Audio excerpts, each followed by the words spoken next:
I am thankful to the Krishnamurti Foundation of America for inviting me to present this talk at the gathering. Krishnamurti has stressed the importance of living with a silent mind. A silent mind is one that is fully aware, watchful, but not reacting from its memory with his thinking. The silent mind doesn't have any cause, therefore you cannot create a silent mind, but we can discuss what prevents a silent mind and whether we can eliminate those causes, because disturbance has a cause, disorder has a cause, but silence has no cause. That which has a cause can be eliminated, provided one is able to eliminate the cause. So I want to consider in this talk what factors create the disorder in consciousness and destroy the silence in the mind. First of all, a silent mind is not one which is not responding. For instance, if it's watching a sunset, it senses the beauty of the sunset. The beauty is the joy that one derives in that activity, in watching the sunset. There is great beauty in nature. There is great beauty in every aspect of life, provided one is sensitive to it. So it doesn't really block us from engaging in an activity either. So it's rather a subtle state in which there are no negative emotions coming into the consciousness to disturb us or distract us. And one can be in the present and pay full attention to what is going on, both outside as well as inside oneself. Similarly, there is tremendous order in the body, and that's what we call as health. There is a cause for disorder in the body, which we call illness. And the illness has got a cause, and if you eliminate that cause, then you come back to health. In the physical space also, silence has no cause, but noise has a cause. And if noise is not there, then there is silence. So we need to examine the factors that destroy this silence in the mind and create self-centered reactions which distract us from paying attention to what is in the present, going on in the present. One of the important factors that creates disorder in consciousness is fear. There are biological fears which are instinctive, and there are psychological fears arising from one's belief or one's opinions or one's imagination. All that is connected with one's thinking and is a creation, our own creation. It's only what we ourselves are creating through our thinking that we can eliminate. We cannot eliminate what nature has put there. So the biological fears are put there by nature into our system in order to protect the organism. If we didn't have that, you would just fall into a precipice or meet with an accident on the road. And therefore, there is no need to eliminate those fears. You have to only consider what is your right relationship with it. If you're obsessed with those fears, it becomes a psychological fear. And if you don't have that fear, also it becomes a problem. So one has to find what is its right place in one's life, but you can't eliminate it. The same is true of sexuality. It's a fact of nature, it's an instinct. It's there in plants, it is there in animals, it's there in us. What we can only consider what is our right relationship with it. If we suppress it, things go wrong. If you promote it and pursue it, also things go wrong. So what is the right relationship? To discover that and to relate that way with this biological instinct of sexuality is part of self-knowledge. And when you put it in its right place, it doesn't cause disturbance. But when it is not in its right place, then it becomes obsessive. It becomes an addiction, leads to things like lust and pornography and rape and so on. So it has a lot of disturbing consequences. But when it's put in its right place, it does not create disturbance. So that's the way to relate to biological fears. But we are more disturbed by psychological fears. There are three major psychological fears which have a lot of consequences in our life. There is the fear of future insecurity. One is not facing that insecurity now in the present, but one can imagine what would happen in old age or what will happen if I fall ill and so on, and feel the fear in imagination. Then it's an imaginary fear.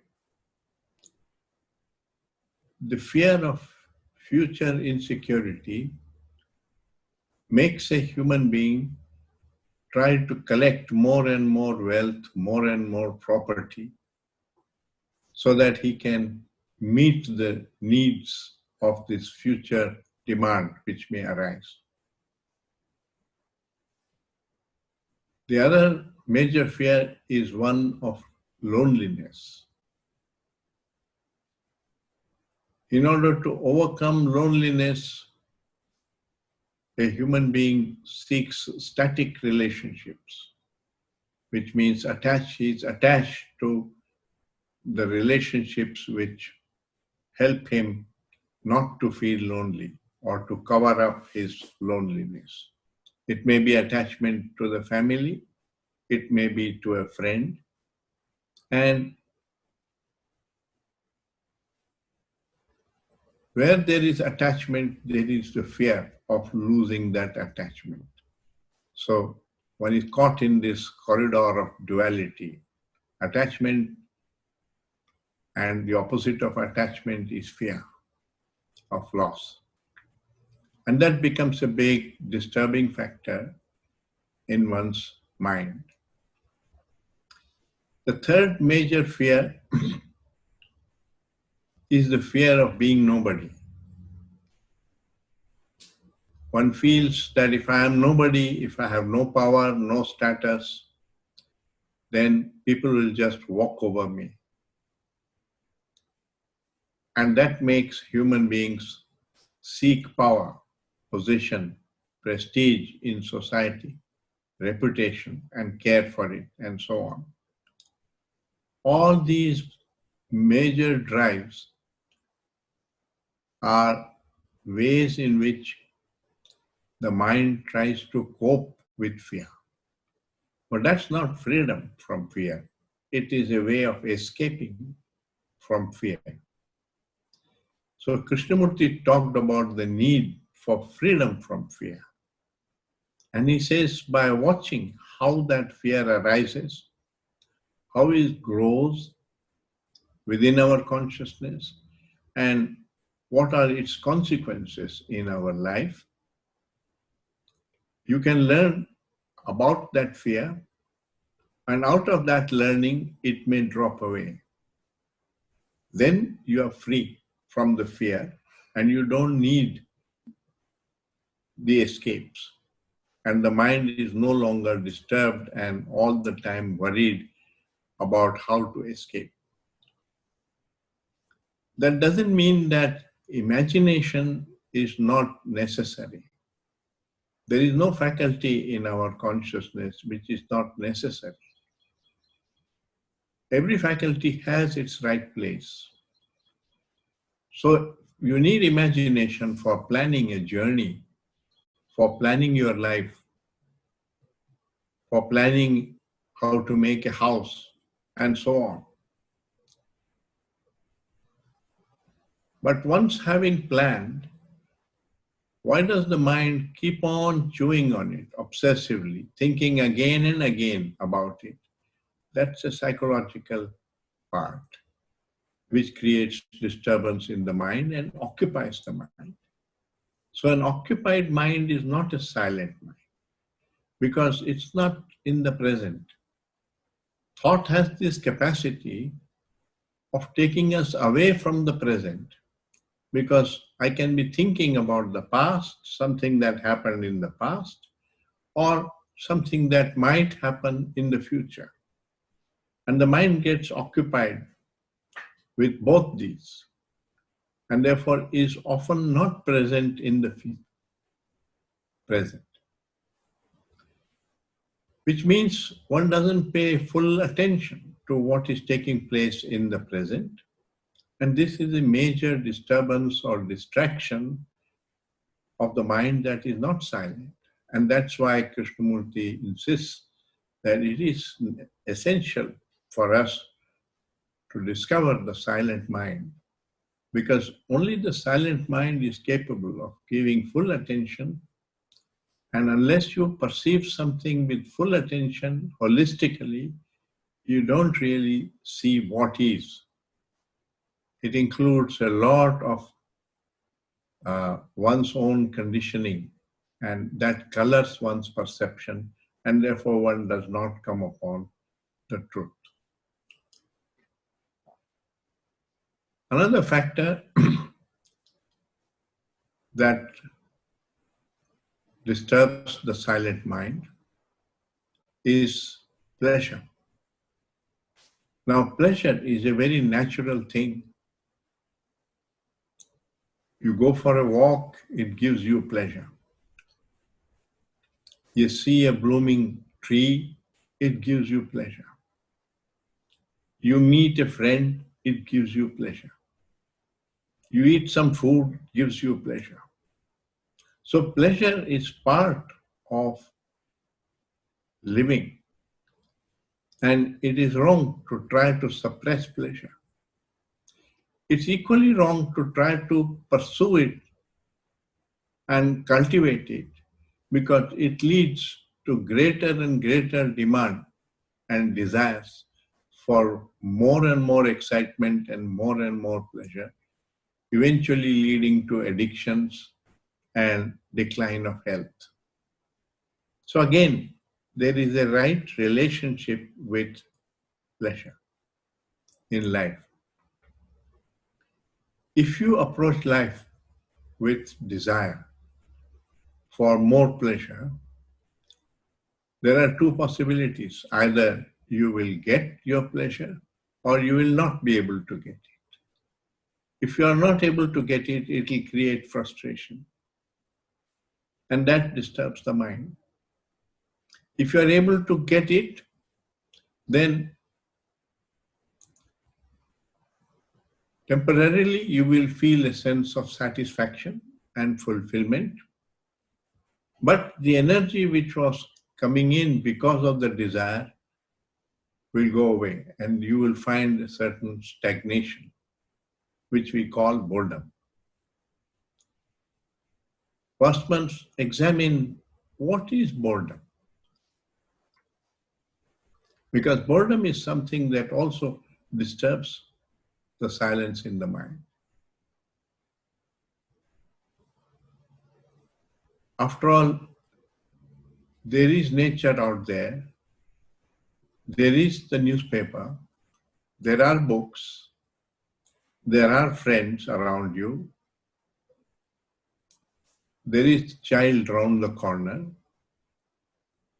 There are animals around. There is the river, the tree. So what does it mean? None of this interests me. And why does none of it interest me? There is tremendous beauty in nature. And if I have become insensitive to that beauty, I don't perceive the joy. So one has to find out why one has become insensitive. All this is part of self-knowledge. And Krishnamurti repeatedly said self-knowledge is the key to wisdom. Wisdom is this understanding of right relationship to everything in life. And when it's not the right relationship,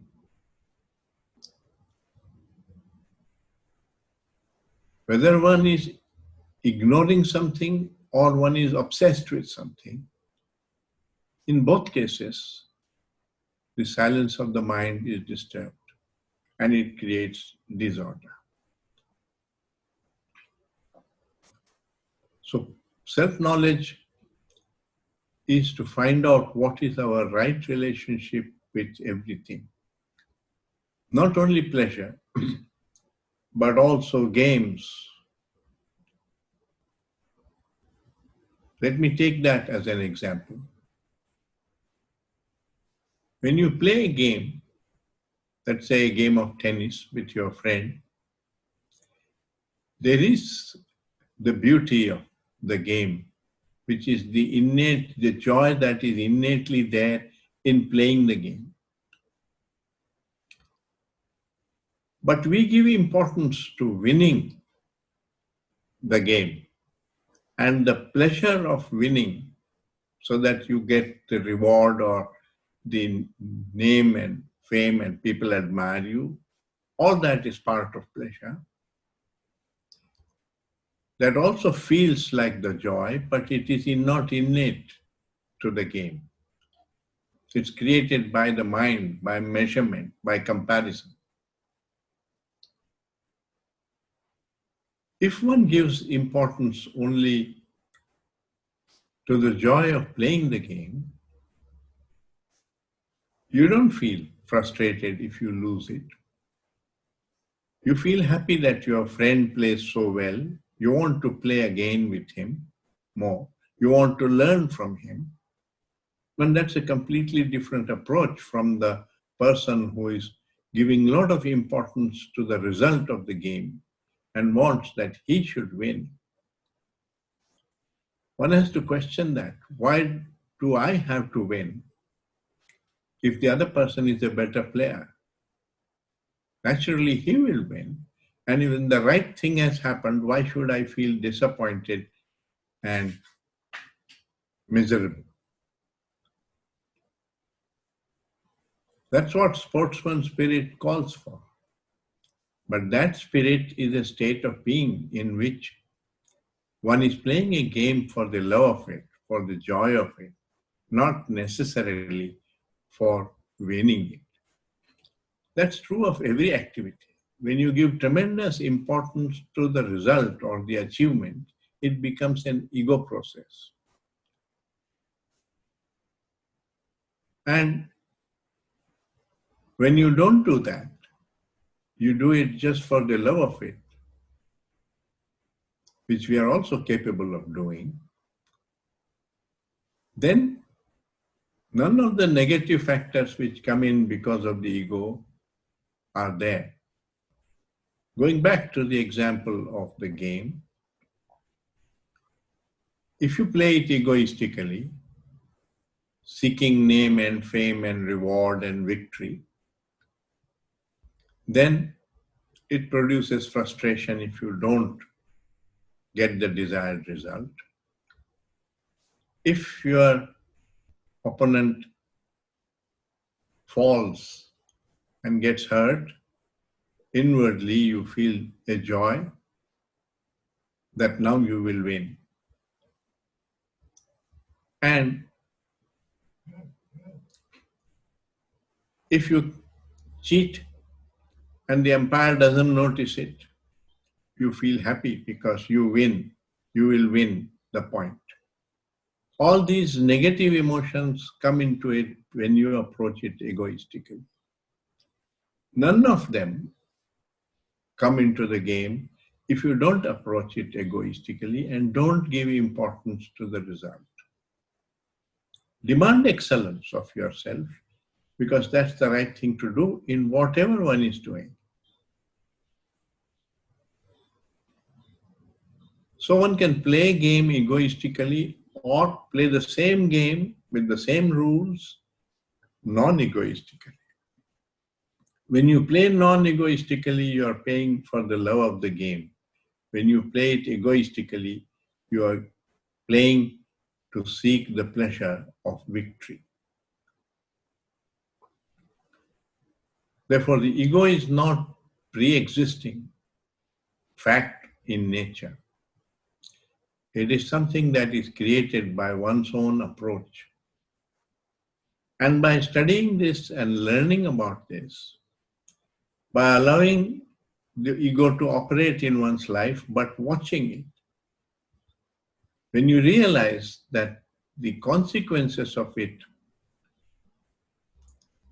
are damaging your life because it's causing all the worries, all the conflicts, all the negative emotions, then it may drop away.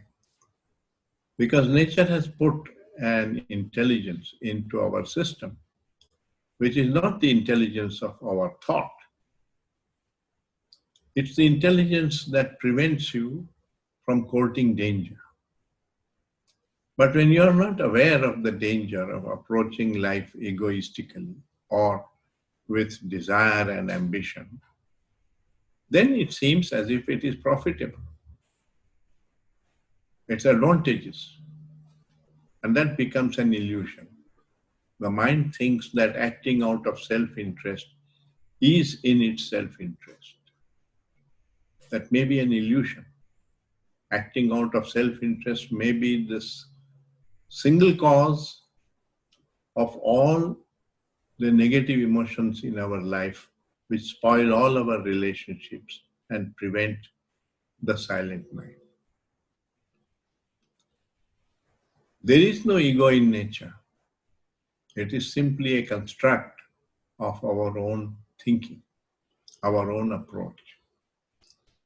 There is no ego in the trees. There is no ego in the animals. There is no ego in our body. But our thinking is egoistic. It's not as if your house creates the ego or your wife or relationships create the ego, but I approach them egoistically and that creates the ego. That's why the ego is said to be an illusion. And because it's an illusion, one can free oneself of it by perceiving what is true and what is false. That's what self-knowledge is. It's different from knowledge as we acquire from a book or in school and college, which is an additive process. It adds certain skills to our memory. It adds knowledge to our memory. Self-knowledge is something quite different. It's perceiving what is true and what is false. And when you really perceive what is true and what is false, the false ends. So it's really a form of unlearning process, unlearning the false in our consciousness.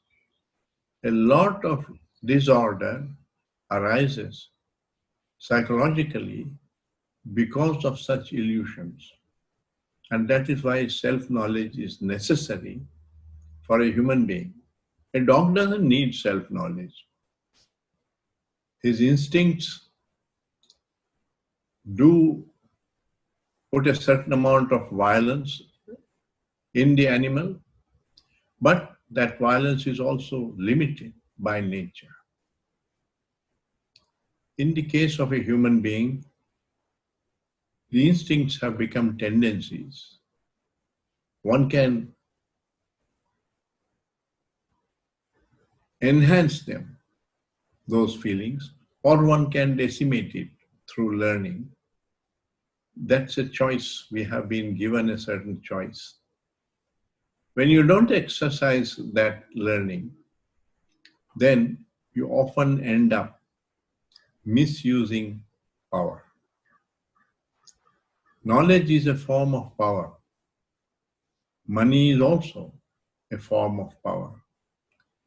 And there's nothing wrong with power, because you need power is just ability. You need ability to do things. But without wisdom, it is used destructively, to be violent, to hate, to create war. Instead of being used constructively to make for justice, for peace, for happiness, for human beings. So, human beings require this form of learning. And without this learning, the mind is not silent. It is constantly reacting, because it identifies with a fragment, like my country, my culture, my language, my religion, my belief. And then it's no longer interested in the truth. It's interested in the victory and the profit and the security of the me and the mine. That is the ego state. And once you're trapped in this ego state, learning stops. This kind of learning as to what is true and what is false. Then one lives with certain set of opinions and keeps defending those opinions. So the mind becomes like a personal lawyer sitting there, all the time justifying oneself and seeking profits for oneself, which is all the operation of self-interest. And so long as one approaches life with self-interest, all these disorders follow. I like to give the metaphor of a tree to explain this. The ego is like the root of a huge tree. One branch of it is desire, another branch is pursuit of pleasure, third branch is fear, fourth branch is sorrow, fifth branch is jealousy, and so on. All the negative emotions are various branches of this tree, and they destroy the silent mind.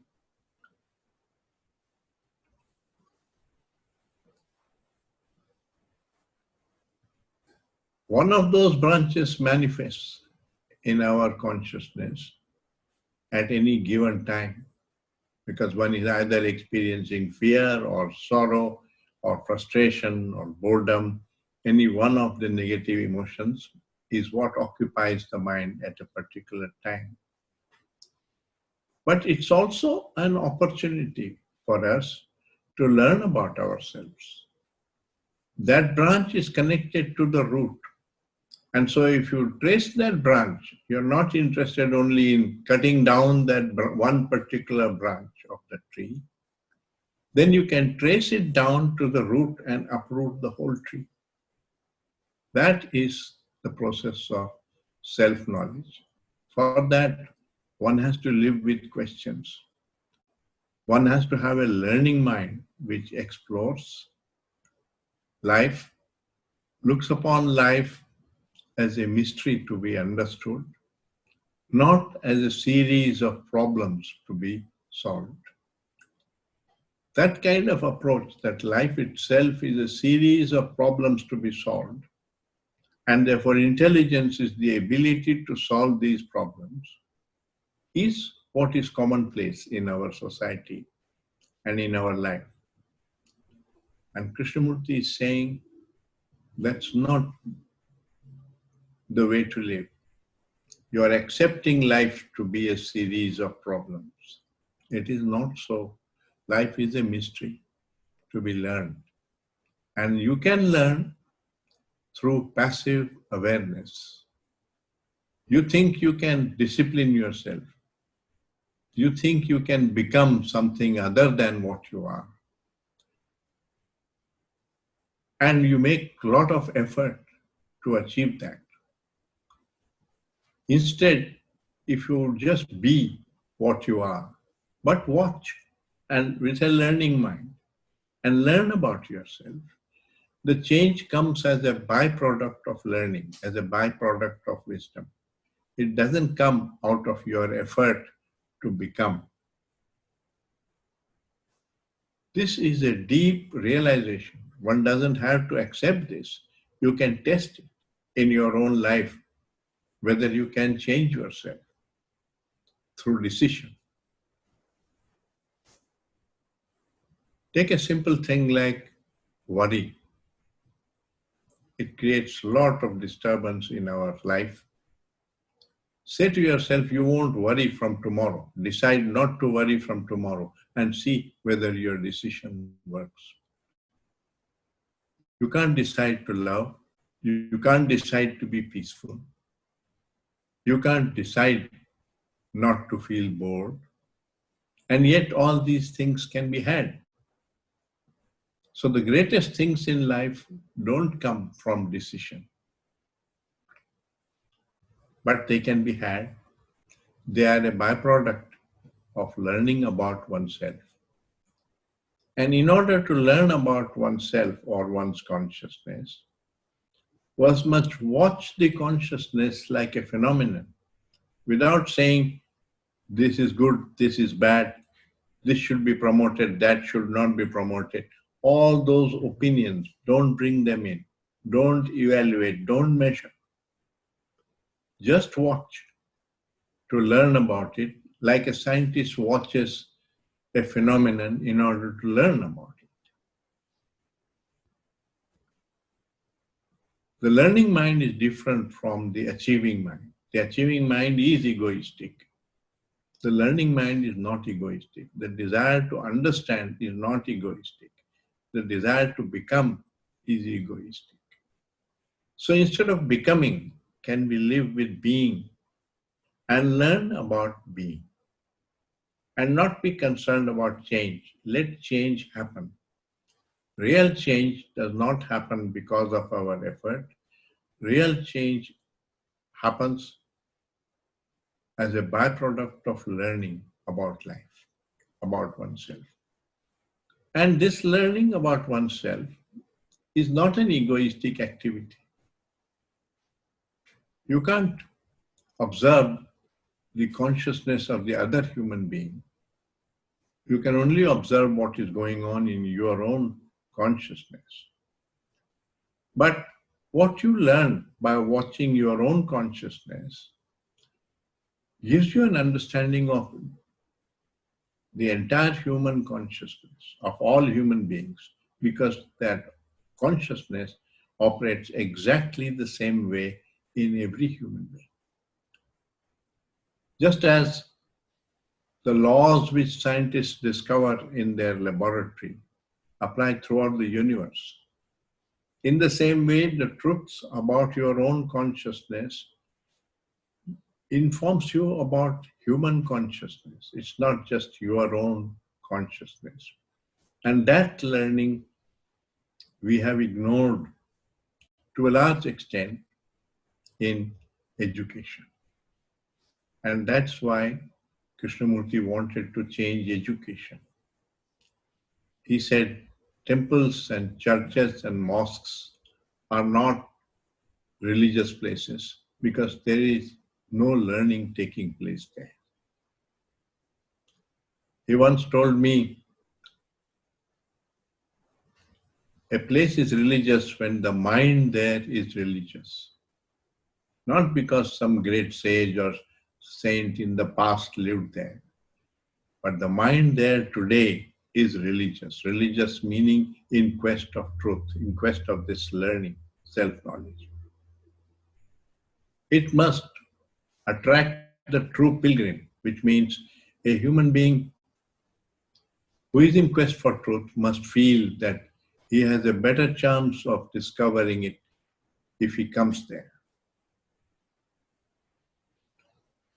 And the third characteristic he said was that the place must be a sanctuary for all life. This respect for all life is part of Krishnamurti's school or education. And that's why he said the school can be religious if it gives importance to these three things. Cultivates a mind that is religious, attracts the true pilgrim, and respects all life and protects all life. So the very meaning of religion which we have given is superficial. The meaning that we have given to education is superficial. What we call love is mostly desire or possessiveness. And that's not true love.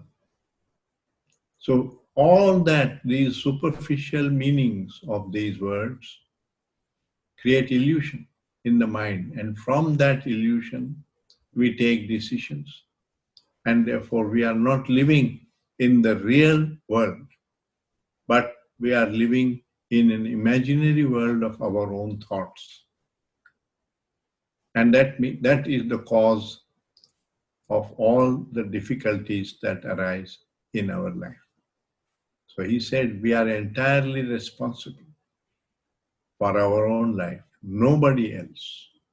And if you learn for yourself, you can come upon this silent mind and eliminate all the disorder by eliminating all the illusions and discovering what is true and what is false for yourself. You cannot get this knowledge from a book or from another, because truth is not just an idea. You can get an idea from another, but truth is a perception. And it's only when you perceive the truth that there is transformation of consciousness. So, he said, education must take the responsibility for creating a new mind or the transformation of consciousness. Without that, there is no real change. And if the human being doesn't change, society cannot change in any fundamental sense, because we are society. Society is just a collection of individuals like you and me. It is the way it is because we are the way we are. And unless we change, society cannot change in a fundamental way. And an example of that is that we have been at war with each other for 5,000 years or more, as long as we have known history, and we are still at war. We are not learning. It has not made changes. Of course, you can make new bridges, you can make new roads, you can make new laws and so on, These are all very superficial things which control the effects of the disorder in society. But it's not freedom. It will not end violence. It will not bring peace. It will not end war, and so on. And one lives under the shadow of this constant insecurity. We blame the government for it. We blame circumstances for it. But we ourselves have created this society and this insecurity. Therefore, you have to take responsibility and learn, and through learning come upon a silent mind, which is the religious mind, which is living with truth and not with all these illusions. It's a wholly different way of living. One of his books, which is Dialogues with Professor Anderson, is entitled that, A Wholly Different Way of Living. So he's saying whatever is taking place in society is connected with the way we are living. And unless we change our living, which means to change consciousness, because then you relate differently with everything in life, there is really no change. One is just differently egoistic in different places. I'd like to give one more example of how the ego operates. You will find that a human being is very ambitious and seeking promotion and achievement in his office, in his official work. When he comes home, he is not ambitious. At home, he is caring, he is affectionate, but he is possessive for himself and his family. Then when he goes to the temple or the church, he is not possessive, he is giving away, he is donating. So which is the real me? The one in the office, the one at home, or the one in the church? Apparently, we put on different masks when engaging in different activities. In each place, the mask is decided through self-interest as that which will lead to success in that activity. So, in a very subtle form, the ego persists underneath all this. And it's precisely because it is so complex that one has to really devote time and attention to learn about all this. Otherwise, one goes from one illusion to another illusion, calling it progress, thinking it's progress, but it is not really progress. And that is true both in our own life and in our society.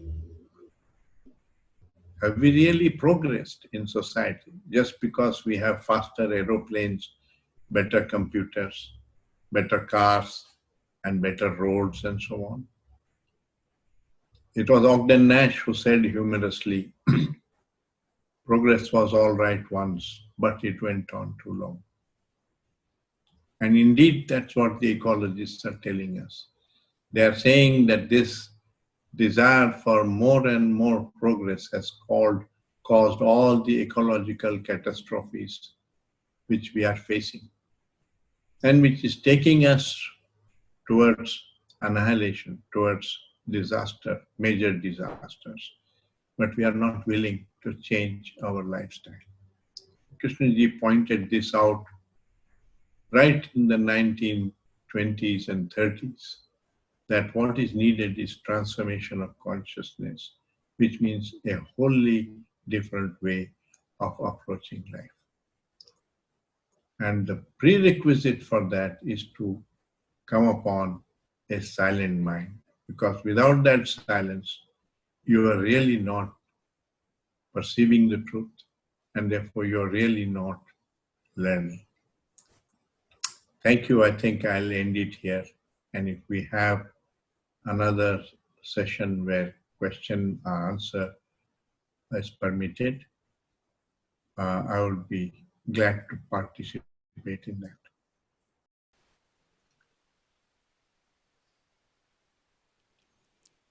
So hopefully everyone can hear me. We're back live. Thank you, Professor Krishna, for your talk. So I'm here live now with Professor Krishna coming in from Florida. And Mary Kelley is a teacher at Oak Grove School here on the other side of the valley in Ojai. So we're all live, and so we have a session here to open up questions following upon Professor Krishna's talk. Feels strange to be doing this remotely like this. Right. Yeah. It takes always a new challenge. Yeah. Yeah, I know. Quite interesting. Already. We have started here. Yeah. Yeah, well, so goodness, so many things that you shared resonated with me. I have sticky notes all over the wall right here because so many things seemed so significant. But one thing that I wanted to begin with is where you say that real change only comes as a byproduct of learning with a silent mind. I think the word byproduct is so significant because it alludes to that passive awareness that you also spoke of earlier in the talk. I wonder if you might say a little bit about that to begin. Well, you see, normally the way we are brought up and everyone thinks in society, we think that it is necessary to make effort in order to change. That you need to discipline yourself, or you need to have an ideal to work towards and force yourself to fit into that ideal. And all this Krishnamurti has pointed out is all also the work of the ego, because it's positing a state which it wants to arrive at. And so it becomes an egoistic process. And through an egoistic process, you cannot come to freedom from the ego. So it's a very subtle and sort of circuitous process, because how do you come to it without making effort? I remember that Krishnamurti was asked once to summarize his whole teaching in one sentence. And he said, attempt without effort to live with death in futureless silence. So that's more or less the summary of what he is suggesting. Yeah. And when you investigate that statement, you will find that the very act of making an effort to change blocks the change, because it adds to the ego process, the importance of the me.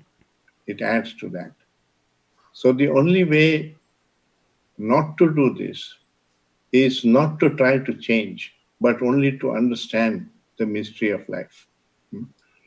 And that means you can use awareness, watching, paying attention in order to learn about it.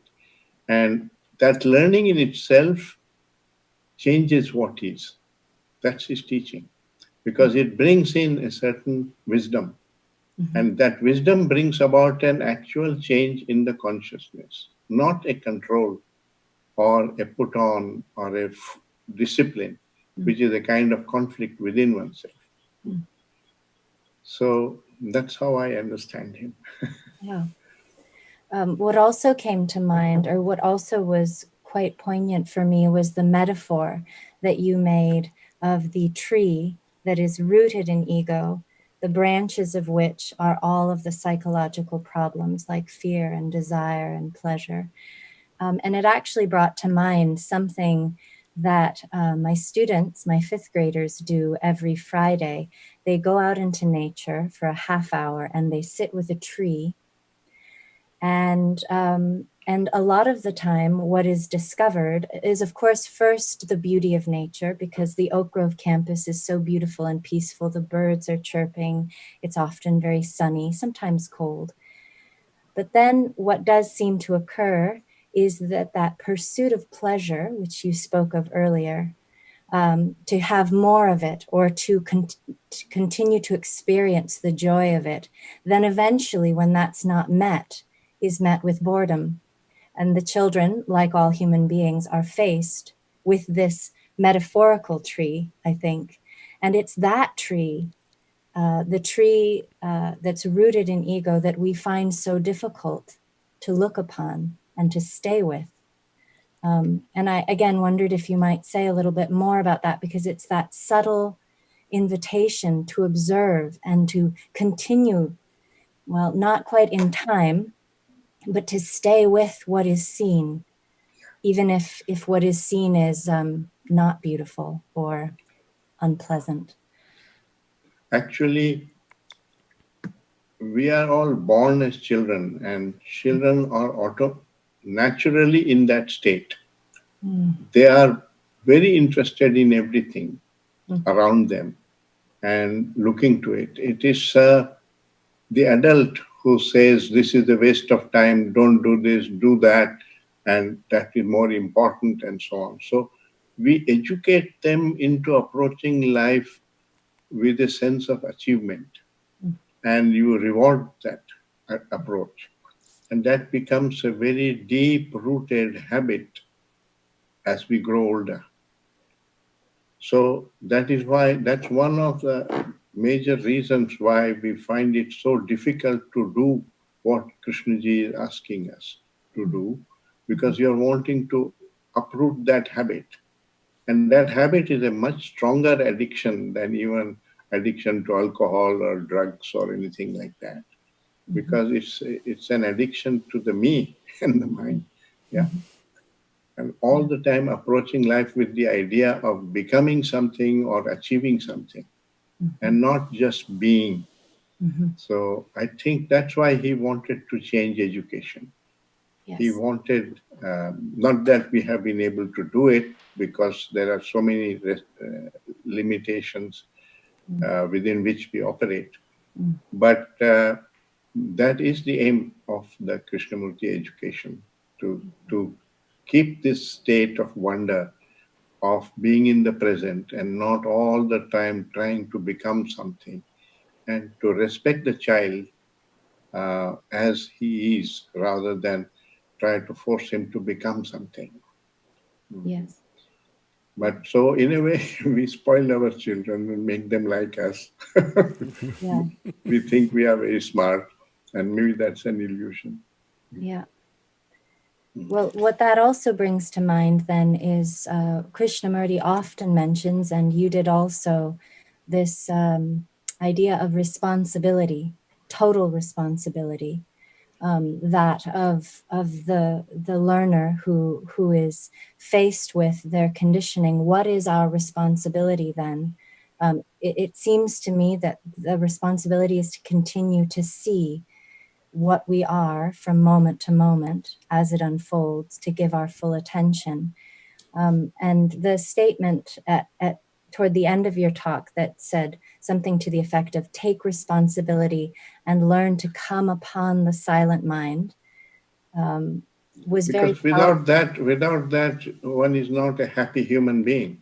You may be a very rich human being, you may be a powerful human being, but you are not, if you are not a happy human being, because all this disorder in consciousness is manifesting in your relationships, and you're getting angry, and you're bored, and you're not able to sleep, and you're worrying.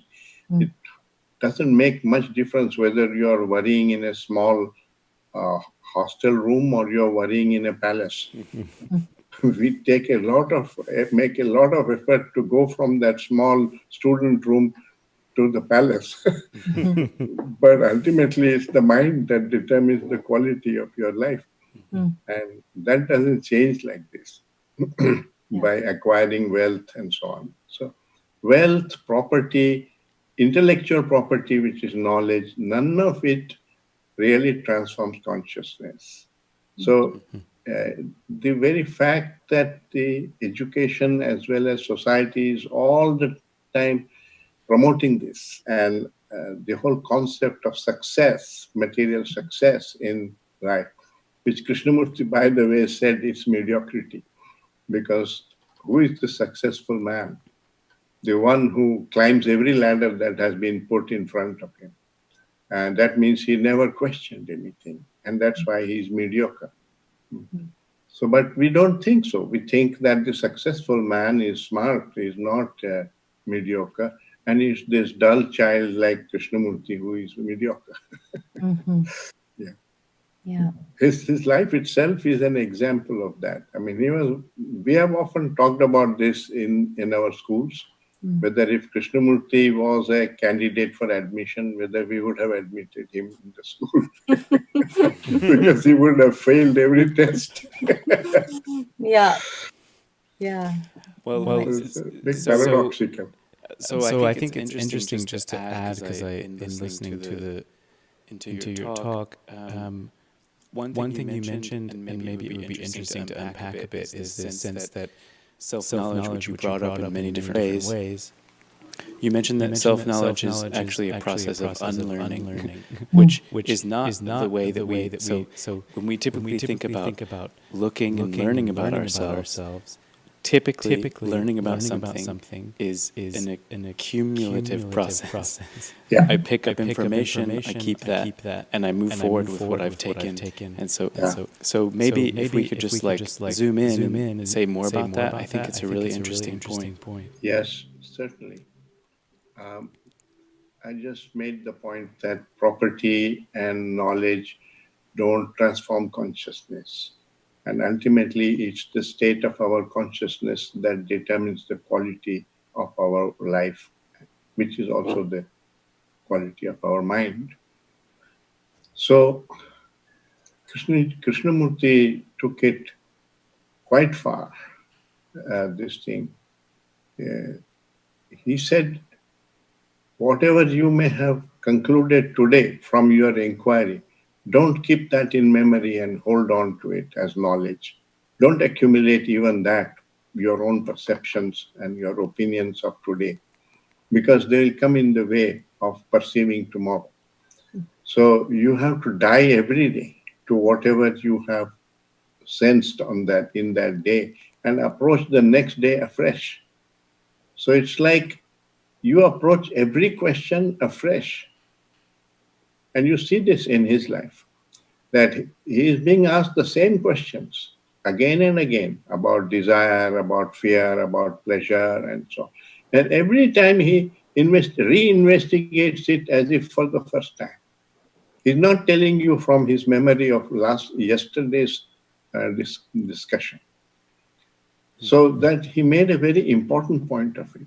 And there is one video, I don't remember where, but it struck me because, he often started his dialogues with saying, what shall we talk about today? And then people were suggesting, and somebody said, let's talk about desire.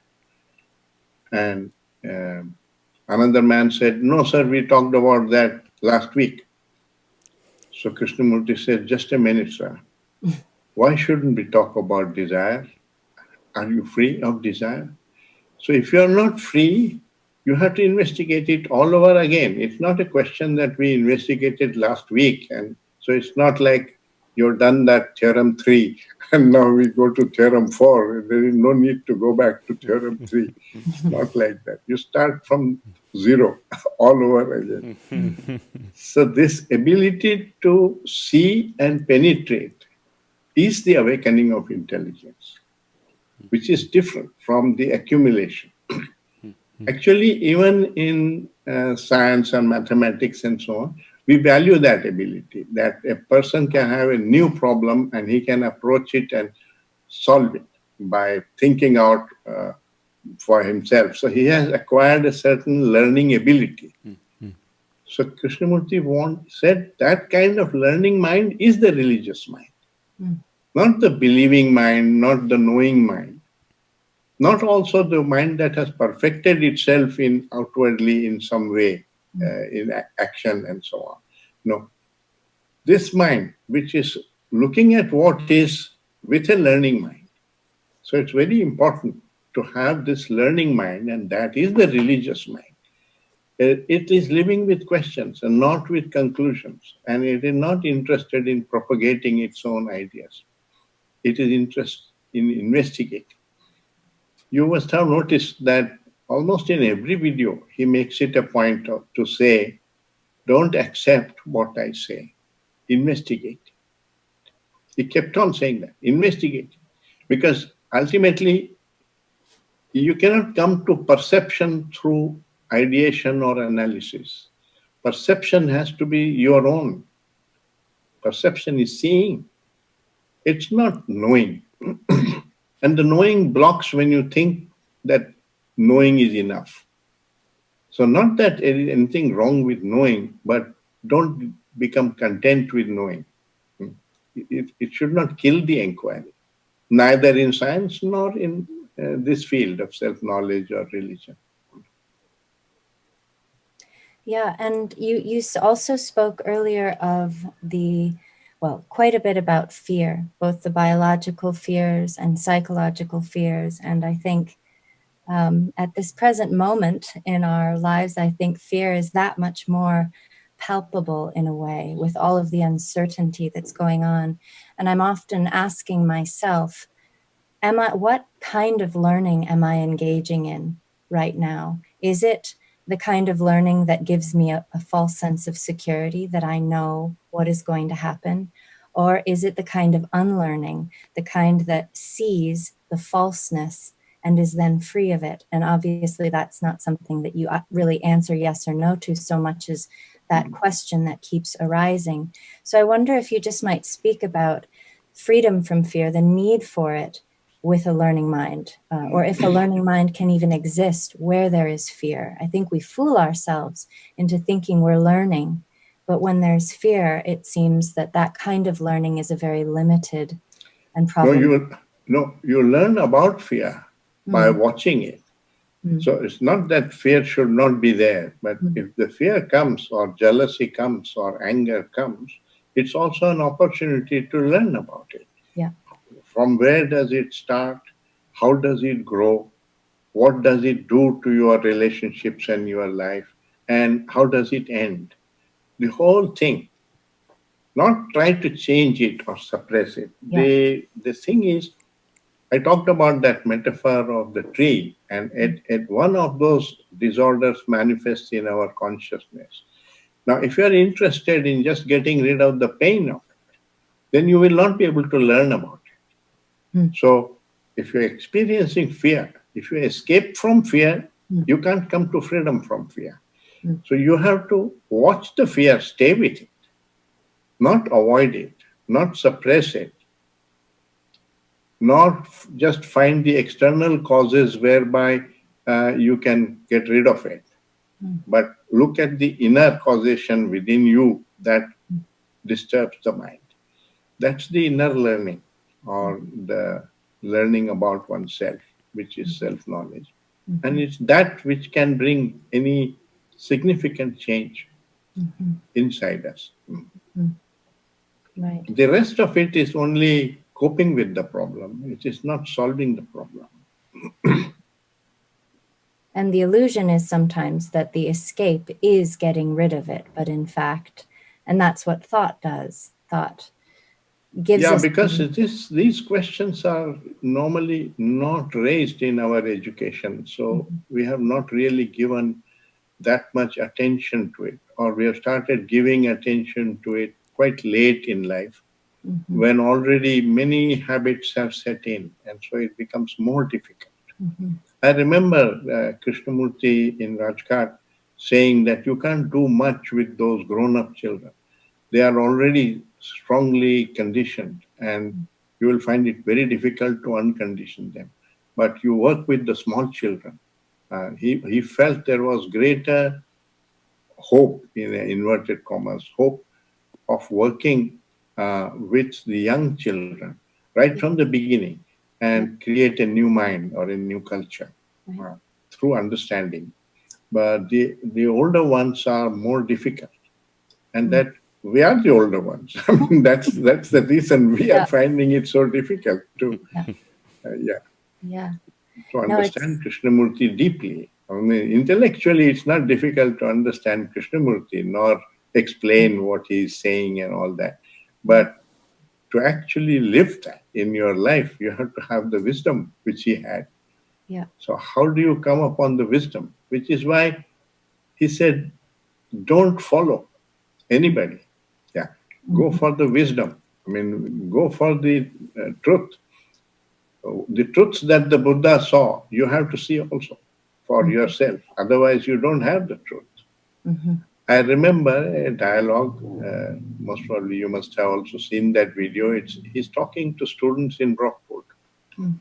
And he's telling them the words of the Buddha and the words of Jesus Christ are illusions for you because you have not seen the truth of that for yourself. So one of the students asks, "Sir, aren't your words also illusions for us?" And he says, "Yes, if you accept them." If you just accept what I say, it's another illusion. But if you investigate it, what does he mean? And is that true? So you live with that question and you investigate it in your own life. Then you come upon perceptions. So that's an important part of this learning, that you stay with questions. He said the answer does not lie outside the question. It lies within the question. So you investigate the question and explore it, you might come upon the answer being the truth. And when you perceive the truth, the false ends. And that's why it is unlearning the false. That's not his phrase, that's my phrase. So there's an interesting segue into a question from the audience. I have there's many coming in. Yeah, please. I'm also aware that I have an echo, so I'm trying to keep my speech to a minimum. So what is the quality of a brain that is available for understanding this self-knowledge? Which I think is an interesting question that's come in that seems to be related to what you've been speaking about. Is a mind that knows that it does not know and is eager to learn for itself. It knows that learning is not just an intellectual conclusion, that it lies at the level of perception. And therefore, it should be with all the senses, not just thought and intellect. It includes thought and intellect, and don't exclude it, but not exclusively that. When you go along with only one fragment of a being, thought and thinking ability is just one part of our being. And when you enlarge it, use it too much, it goes wrong. It doesn't remain holistic. So the feelings, the capacity for love, and this whole tree, I mean, all the branches are connected to each other, but they appear to be separate to us because we don't see the connection. And that's why we don't get to the point of the ego. We are looking at one thing at a time and treating it as a problem and solving that problem. You may solve that problem, but another branch will grow. Another disorder will come up in life, because the root is still there. So you have not to be satisfied with any answer, which means the inquiry just goes on. It's not a learning mind that has an end in view. The learning mind is the religious mind, is the way mind to live with. So that's the quality of it asks the impossible question, because it's not classifying things as possible and impossible and engaging only towards the possible. That's the businessman's or the politician's way of looking at things, that you should do what is possible. No, not in this field. So all that goes as part of the learning mind, But to come upon the learning mind itself needs a lot of learning or a lot of unlearning, rather. You have to see the futility of thought and the limitation of thought. See, not just accept it from Krishnamurti or from anybody else. Whether it's your conclusion or Krishnamurti's conclusion, or it's just an idea. So it is not at the level of idea at all. It is at the level of perception. That is the pathless bit. It's very easy to come to the description of the truth. From the description of the truth, how do you go to the perception of the truth? That bit is pathless. And so, there is no method for it. I think that people misunderstand when Krishnamurti talks about no method. They think that no method should be used, no technique should be used. I didn't get that feeling from him in my association with him. He used to do yoga regularly, 2 hours every day, and pranayama and so on. But he never said that that was necessary or it was important. That was what he did because he felt that was good for a healthy body and healthy mind. And he wanted to do that. You could come upon it by other methods. So it's not that method should not be used. There is no method to come upon truth, is what he's saying. There is method for good health, for good food, for making a garden. There are methods. But methods will give you a result which the method enables. And that result, not truth. So truth is something you have to pursue. And what you often have in your mind are all these illusions which have been fed by society and by our education. And we take them for granted as truths. We don't know that they are illusions. That's the difficulty of ending illusions, that the mind which is in illusion, not aware of that it is in illusion. It takes it to be true. Might you say that mind actually wants to stay in that state to some extent? It's attached also to the false comforts of those illusions. It does not see that feeling of comfort is only when you have a narrow vision. That when you have a long vision, you see that comfort breaks down. It is very, very fragile. Like the comfort of belonging to a religious group or the comfort of nationalism. It breaks down because it leads to war. So if you see far enough, you will see that there is not really security in it. But you get a feeling of security. And that's because you are not seeing far enough. And wisdom is seeing with a long vision. That's all that wisdom is. Otherwise, we all have some vision.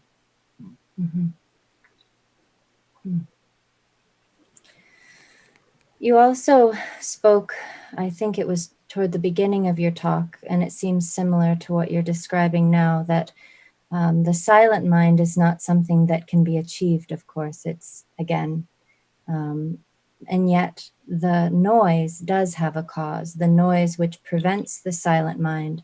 And you went on to describe how, since the noise has a cause, that can be understood and perhaps uprooted. And I wondered if you might speak to that a little bit more. Not that there is a guarantee that you will be able to uproot it, but without removing the cause, the effect will continue. So if you want to end war, you have to go deeply into the causation of war. What we do is the United Nations goes there and makes some sort of an agreement between the two parties and so on. That doesn't end the causation of war. The warfare has been going on even before the physical warfare started. There is psychological warfare between the two nations or between the two communities or two religious groups.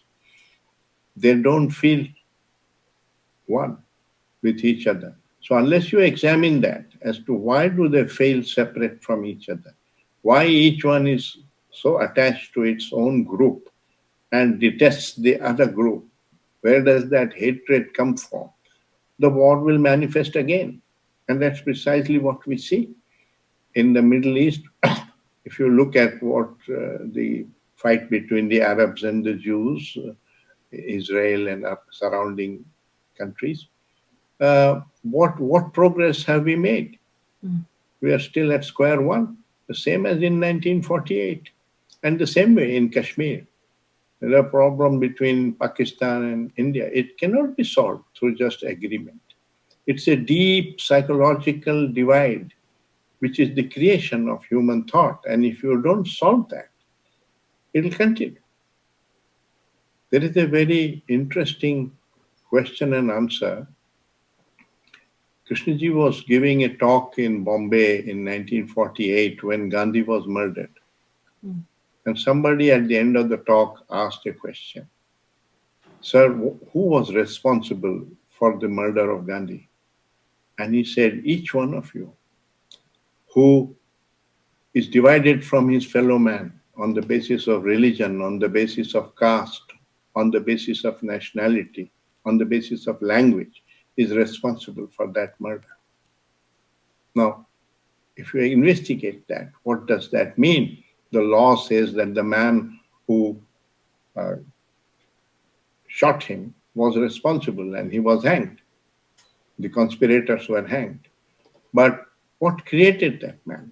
That man was born in our society and grew up and became that murderer, filled with hatred and all that. So isn't the whole of society really responsible for it? And what is society? It's you and me. The way we think, that is what creates our society, right? So ultimately, he is saying we are all responsible for all the disorder in society. And we think only those people are responsible where it happened. And that itself is a narrow vision. So each one has to take the responsibility of clearing the muck in his consciousness, you see, getting rid of these illusions which create disorder in the mind. Without that, to expect that somehow society must change and I won't change, but peace must come, some new emperor must come or a new messiah must come and bring peace to us and so on. It's all an illusion. It's just an imaginary thinking. It's not possible. We are part of that society and the world. We create it. And if we don't change, it's not going to change. Sorry, no. Yeah. There's a question from the audience that I think relates to this. So someone's asking, how does one learn about something? And they use the relationship of fear without making a concept of it, which I think is somehow related to what you're speaking about. Well, the fear or any such disorder has always an external cause to it, and there is an inner causation within you. When you feel insulted, for example, somebody has talked rudely to you, and therefore you feel insulted. So that's the external cause. But there is an inner cause within you. Now, we all tend to try to control the external causes so that we won't be insulted. And Krishnaji is saying, no, find out, learn about insult. What is insult? That man has not hit you. It's not biological pain. Where is the pain coming of this insult from? And you will discover for yourself that you have an image of yourself and a reputation to maintain. And therefore, when he badmouths you, that image is hurt. And since you are attached to that image and reputation, that's what causes the hurt. And so there is this inner causation. If you free yourself of the inner causation, you will just notice the fact that this man is upset with me and therefore he's using foul language and so on. He probably doesn't mean what he says and so on. So it is nothing to feel insulted about. You know what's going on inside that man. It's the same as when you become rude and you shout at somebody else. It's the same phenomenon that's taking place within him. So we can learn also from watching the way the other person is reacting, because he's sharing the same consciousness as we have. So it's not only watching your own consciousness, but you learn from everything around, whatever is happening. But you need to go deep into the causation. If you just take a superficial causation, you say, well, because the king did this and that man did that, therefore there was war. Then you are satisfied with that explanation, then you are looking at it very superficial. Deep psychological causes are there inside our consciousness. And if you want to uproot them, you have to dig that deep. The inquiry has to go that deep, which means lot of watching with lot of attention and a lot of curiosity to learn. So it's not there is no simple method to it. There is no shortcut. That's why no guru can give it to you. So another question, just because we have so many, I'm just going to keep attending to these a bit. So does a silent mind depend on what is arising? If egotism or disturbance itself arises, can it not arise and flower without resistance? And I can repeat that if I need to. No, I understand that. Okay. Yes, it does. It's like a wave in the sea. It forms, it rises, it moves, and it decays. It's exactly the same kind of thing happens when you feel angry or you feel jealous. There is a beginning to it, there is a rising to it, there is a staying with it, and there is a decay.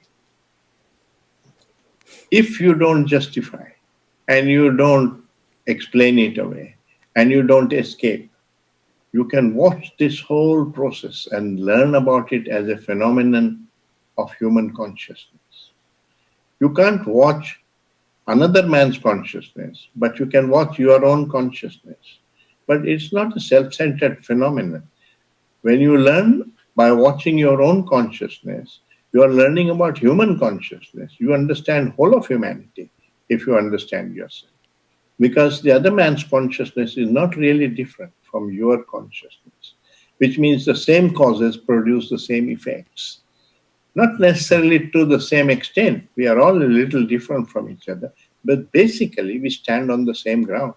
We have the same kind of body and we have the same kind of consciousness, which functions the same way. So I've been a scientist. The scientist also learns about the laws of the universe and so on by doing experiments in his laboratory. And he discovers a law. But that law doesn't apply only in his laboratory. It applies all over space and time. It's eternal. It's that same thing is true. When you discover a truth within yourself, you have discovered the truth about how human consciousness functions and how the disorder is created. And one of our major responsibilities is to free ourselves of this disorder through learning. Because without that, you are not a happy human being. And if you are not a happy human being, you can't spread happiness around you. Around you, you are creating more misery. If you are angry, you are violent, you are spreading violence and anger in the school, in the community, everywhere, in your home. So it's almost a responsibility to understand yourself and come upon a happy disposition so that you live cheerfully and not all the time complaining and feeling miserable and insulted and angry. So that I would say, Krishnamurti is saying, take responsibility for your life. What you are is you're completely in your hands, and don't leave it to the Prime Minister or the law and so on, economy. So we just have a couple minutes. So I want to give you a chance, if either one of you have something else to say to sort of close on, we can do that. But I would just say that this inquiry doesn't happen only when we interact like this. The inquiry is something that goes on all the time. When you have a learning mind, it's going on throughout the day. It becomes a second nature to you. You are observing whatever is happening, but you are observing with a learning mind. And how far that learning will go, you have no control over it. But if you don't approach it with a learning mind, there will be no learning. That is for sure. If you approach it with a learning mind, don't then say, why did this not happen? Why did that not happen? That's the same as measuring and complaining and so on.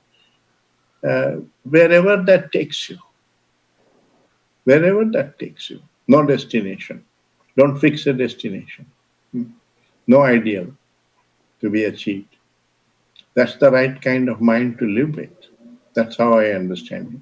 Also in academics and in society and in all fields. Instead of living with fixed notions and ideas and so on. Some of the cruelest human beings have been those who were too sure of themselves.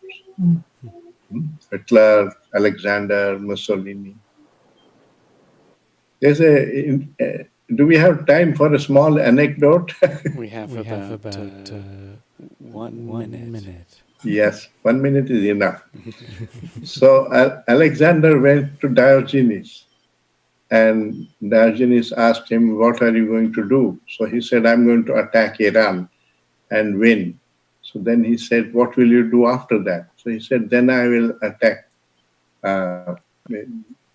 Iraq and then Persia and Afghanistan. He said, then what? Then he said, I'll go to India and conquer India. So he said, then what? So he said, then I'll come home. So Diogenes said, what prevents you from doing that now? It is just a bug in your head that you have to achieve this, achieve that. Why don't you just go home now? You're going to ultimately go home. That is wisdom is like that. Socrates also just asked questions. They killed him because of that. So the greatest minds have been those who questioned and who had dissent and freed themselves of the past or tradition, not those who conformed and accepted everything and became successful. That's mediocrity. I think I'll end it here. Thank you both, Professor Krishna. Thank you, Mary, for tuning in. For everyone that's watching, we're going to take a quick break, and then we'll be back with the residential students and Gianni talking about different things here. Yeah. Thank you. Thanks again. Thank you for organizing this gathering also. Very nice. It's been wonderful. Yeah. Bye now. Bye.